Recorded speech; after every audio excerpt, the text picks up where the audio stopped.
Bonjour à tous. Aujourd'hui, je vais vous parler du clan du ciel, car c'est à mon sens le clan ayant l'histoire la plus intéressante. Bonne vidéo.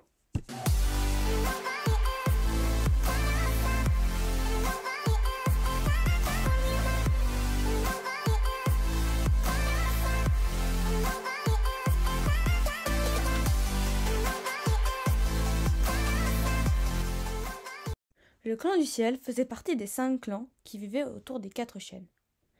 On aurait pu penser que c'était un clan faible vu qu'il est parti en exil, mais pas du tout. Le clan du ciel, à son commencement, donc le clan de ciel bleu, était aussi fort que le clan de l'ombre dans le cycle 1. Il dominait la forêt. Alors vous vous demandez sûrement pourquoi il est parti en exil. En fait, ce qui menaçait le clan du ciel était bien plus puissant. C'était les bipèdes. Étoile de Givre, le meneur de l'époque, a alors demandé aux autres clans de l'aide, mais sans succès. Le clan du ciel a donc été obligé de quitter les 4 chaînes. Après un long périple, ils se sont réfugiés dans les gorges, mais ils ont été peu après décimés par des rats. Plus tard, Étoile de Feu, guidé par ses visions, a rassemblé les descendants des membres du clan du ciel pour essayer d'en faire un clan, comme avant. Certains chats sauvages, ou même chats domestiques, vont s'unir pour former un même clan dans les gorges.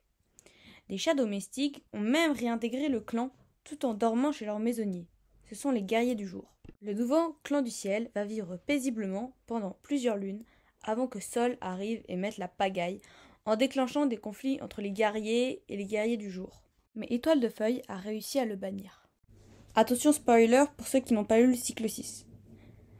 Mais Plume Sombre est arrivé et a chassé avec son groupe le clan du ciel des gorges. Puis, dans l'éclat de ciel, Étoile de Feuille et son clan rejoignirent le lac. Lorsque le clan du ciel est arrivé, le clan de l'ombre était décimé, et le clan du ciel s'est donc installé sur leur territoire. Parlons maintenant de leur territoire. Donc au début, le clan du ciel était dans la forêt des 4 chaînes. Ils étaient à l'emplacement de l'actuelle ville, et le camp se trouvait dans le jardin de la maison des bipèdes de Ficelle. Ensuite, ils sont allés dans les gorges, puis, spoiler pour ceux qui n'ont pas lu le cycle 6, autour du lac, où ils sont actuellement à l'emplacement du clan de l'ombre. Les membres du clan du ciel ont des jambes arrière très puissantes, ce qui leur permettent de très facilement grimper aux arbres et de sauter. Ils traquent des oiseaux et mangent des écureuils et des souris.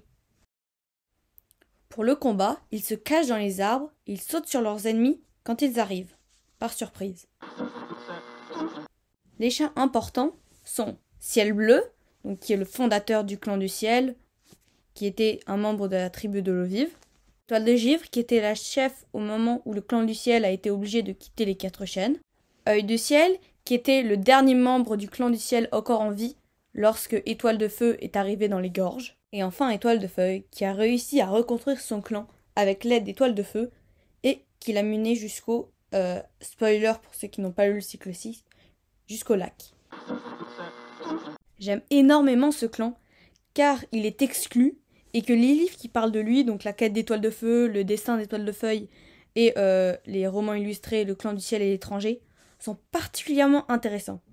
En plus, le clan du ciel pimente la guerre des clans, car ça sort totalement des banales famines, batailles et épidémies dans les clans. Il nous montre que les clans ne sont pas parfaits, vu qu'ils ont tous laissé le clan du ciel partir et leur ont refusé de l'aide. En plus, j'aime bien leur façon de chasser dans les arbres. Voilà, c'est déjà fini pour aujourd'hui. J'espère que vous avez aimé. N'hésitez pas à commenter, partager et à vous abonner. Nous allons bientôt atteindre les 500 abonnés et merci beaucoup. À bientôt!